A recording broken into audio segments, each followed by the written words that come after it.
We are diving headfirst into a story of absolute power, generational conflict, and a cosmic conspiracy that is going to completely blow your mind. Look, we are exploring a universe where unimaginable, godlike authority is thrust onto profoundly flawed, completely vulnerable human beings. I want you to imagine a scenario where the ultimate policing force in the galaxy isn't made up of infallible, perfect deities. No, it's made up of broken people, carrying all of their heavy earthly baggage right up into the stars. Today, let's meticulously break down the psychology, the mounting tension, and the sheer narrative weight of what actually happens when gods and monsters are forced to share a patrol car, and a deeply jaded veteran is tasked with mentoring an uncompromising rookie. So we start with this quote: "This ring, it's the greatest weapon in the universe." Now, the sheer terrifying reality of that statement fundamentally alters how we view power, doesn't it? We aren't talking about a nuclear warhead with a launch code and a multi-step failsafe. We are talking about a weapon that is limited strictly by the user's willpower and imagination. The ultimate, unfathomable power in existence rests entirely on a single, fallible, flesh and blood human finger. Just visualize the crushing psychological burden of that reality for a second. Every stray thought you have, every sudden spike of anger, every impulsive subconscious desire is suddenly backed by the power to reshape matter and reality itself. To wear this weapon is to literally be a walking extinction level event. It requires a fortress of mental fortitude that most human beings simply do not and honestly could never possess. Because if you lose your focus for even a fraction of a second, the consequences aren't just fatal for you, they are catastrophic on a planetary scale. And the veteran establishes the brutal, unglamorous reality of this existence right out of the gate. He says, when and if to use it, that's the whole ballgame, Junior. True mastery of the greatest weapon in the universe has absolutely nothing to do with brute force. Look, anyone handed an ounce of cosmic power can blow things up. That's the easy part. Mastery is found in the agonizing, suffocating restraint of knowing exactly when and if to actually unleash that destruction. And I want you to notice the deliberate use of the word junior here. It's instantly condescending, right? It establishes a rigid hierarchy, but it also reflects the veteran's deeply rooted, terrifying belief that his own lived experience is literally the only thing keeping that ring from becoming a weapon of mass destruction. He is desperately attempting to force this rigid, idealistic rookie to understand that holding back, watching tragedy unfold in real time, and deciding not to intervene is infinitely harder and infinitely more agonizing than just taking action. Okay, let's move into our first major dynamic: the veteran and the rookie, a generational clash of ideals. Did you just use that ring to counterfeit money? The veteran answers no, but come on, the lie is entirely obvious. This interaction brilliantly illustrates the absolute decay of the veteran's character. His casual, almost arrogant misuse of this godlike power highlights a complete and utter detachment from its sacredness. He is carrying a tool meant to police the cosmos, a beacon of intergalactic justice, literally the universe's most important artifact, and he's casually manifesting it for petty, earthly conveniences like paying for a meal. It shows us a man who has been carrying the weight of the universe for so long that the awe has just completely worn off. It's been replaced by this dangerous, flippant comfort with absolute power. You know, it's like when a cop starts treating his badge as a magic trick to bypass the rules. When that happens, he is already standing right on the edge of corruption. And then the veteran fires back about how he actually acquired this immense burden in the first place. I sure as hell didn't interview for it. Oh well, shit, maybe you should have. He didn't climb some rigorous corporate ladder. He didn't pass a grueling military tribunal or a deep psychological evaluation. He was just chosen by a piece of alien technology. It's essentially a cosmic algorithm. And that sheer randomness has bred a deeply unearned, flippant arrogance.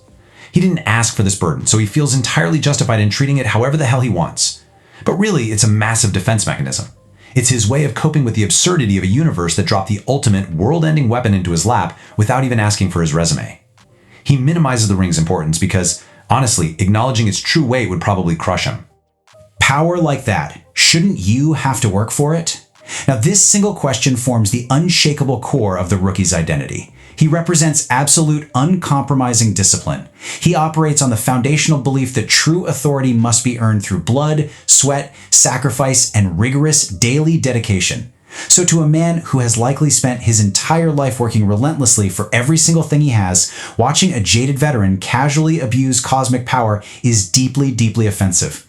The rookie looks at the veteran and he doesn't see a legendary hero. He sees a guy who is basically handed a winning cosmic lottery ticket and possesses absolutely zero respect for the prize. This friction we're seeing, it isn't just a mild disagreement. It's a fundamental incompatibility between earned authority and arbitrarily granted power. I've been doing this since you were a baby, and the only way you're gonna get this ring is over my dead fucking body. Wow. The sarcasm just completely vanishes here. The veteran bares his teeth. He treats the ring as a fiercely possessive territorial burden. It's no longer a shared duty. It is completely his.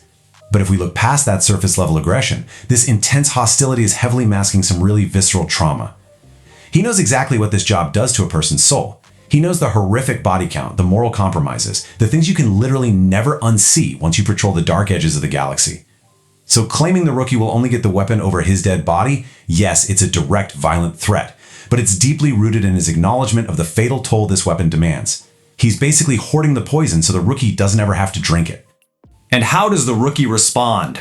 I think he likes me. This reaction is the very definition of psychological armor.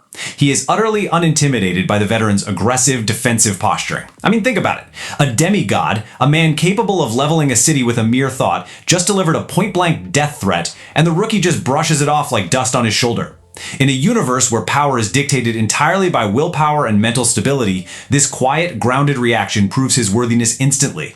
He doesn't flinch, he doesn't escalate the situation, he just smiles.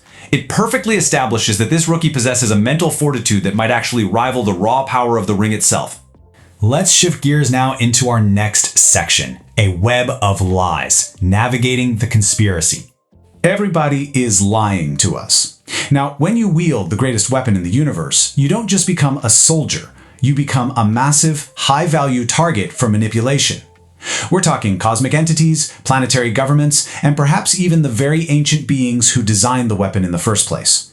This realization completely strips away any remaining superhero glamour. They are entirely alone in the dark. It's a suffocating, deeply paranoid isolation. The institutions they're supposed to represent, the laws they are supposed to enforce, might actually be the architects of a massive, galaxy-spanning conspiracy. They are surrounded by voices that only want to use them as blunt instruments or destroy them completely. You're not even here till we find out what they're hiding.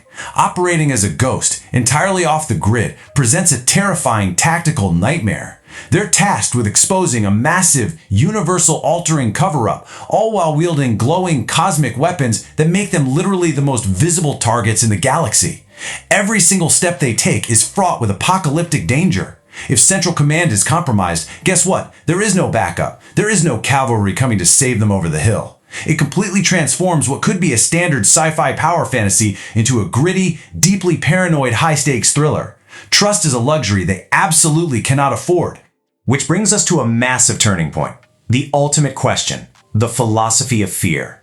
How are you chosen for this? It's only one question. Out of all the complex biological and mental metrics in the entire universe, we're talking peak physical strength, supreme intelligence, absolute moral purity, unmatched tactical genius, worthiness for the ultimate weapon is distilled down to a single, terrifying psychological barrier. The algorithm completely ignores everything that makes a traditional hero. It implies that combat skills can be taught, tactical brilliance can be learned over time, but this one specific visceral trait, it's something you either inherently possess or you don't. And if you don't have it, the weapon will literally consume you from the inside out. Are you afraid? Are you afraid? Are you afraid? I really want you to imagine standing in the pitch-black void of space, face to face with unimaginable cosmic horrors, entities that devour entire planets, conspiracies that span millions of light years, apocalyptic threats that completely defy human comprehension. The natural biological human response to that is absolute terror. Your heart rate spikes, your adrenaline floods your system, your primal brain is screaming at you to turn and run for your life. And in that exact paralyzing moment, the universe looks at you, strips away all your earthly defenses, and demands an answer. Are you afraid? Because it isn't about being an unfeeling machine, right? It isn't about being a sociopath who is physically incapable of understanding danger. It is entirely about the sheer, monumental force of willpower required to master your own terror in the face of cosmic annihilation. The mechanics of the weapon literally require you to channel pure will. And fear? Fear is the ultimate natural enemy of will. Fear disrupts the mental connection. If you flinch, if you doubt yourself for even a fraction of a millisecond, the hard light shield drops, the weapon fails, you die, and the universe burns. Your own mind is your absolute greatest liability. That is the true, staggering weight of that one simple question. Now we hit the climax. Raised to be fearless, claiming the destiny. Let's look at the definition of fearless. Completely free from fear. Brave. The absolute prerequisite for wielding the universe's greatest weapon. To embody this trait to your very core means actively reprogramming your primal survival instincts. It means looking directly into the abyss, watching the abyss stare back at you with its teeth bared, and absolutely refusing to blink. It is an almost impossible standard for a fragile human mind to reach. Achieving this state of being isn't a gift you're born with. It is an agonizing process of forging one's mind into an unbreakable weapon long before a ring is ever placed on their finger. I was raised fearless, and I'll do this better than he's ever done it before. Now, this is the pinnacle of grounded, unshakable confidence. It completely dwarfs the veteran's jaded arrogance. See, the veteran might have years of bloody experience. He might have the cynical, razor-sharp edge of a survivor. But the rookie?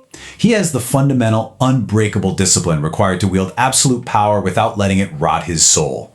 He isn't intimidated by the legacy. He isn't crippled by the mythology of the weapon. He looks at the ultimate responsibility in the universe and boldly, calmly, states that he is the one meant to hold it. It is the absolute audacity of the unbreakable human spirit rising up to meet a cosmic challenge. Then go and get it, Jon Stewart. And there it is. It's the powerful, triumphant moment. The torch is finally, inevitably, passed. A grounded, disciplined, purely human man, stepping confidently into a volatile realm of gods, monsters, and ancient conspiracies. It completely electrifies the narrative, but honestly, it leaves us with a really heavy, lingering thought. If you were faced with that ultimate test of willpower, if the universe demanded that you strip away every ounce of terror, every single shadow of doubt in your soul to protect it, what would you do? Handed the greatest weapon in the universe, could you master the fear, or would the fear master you?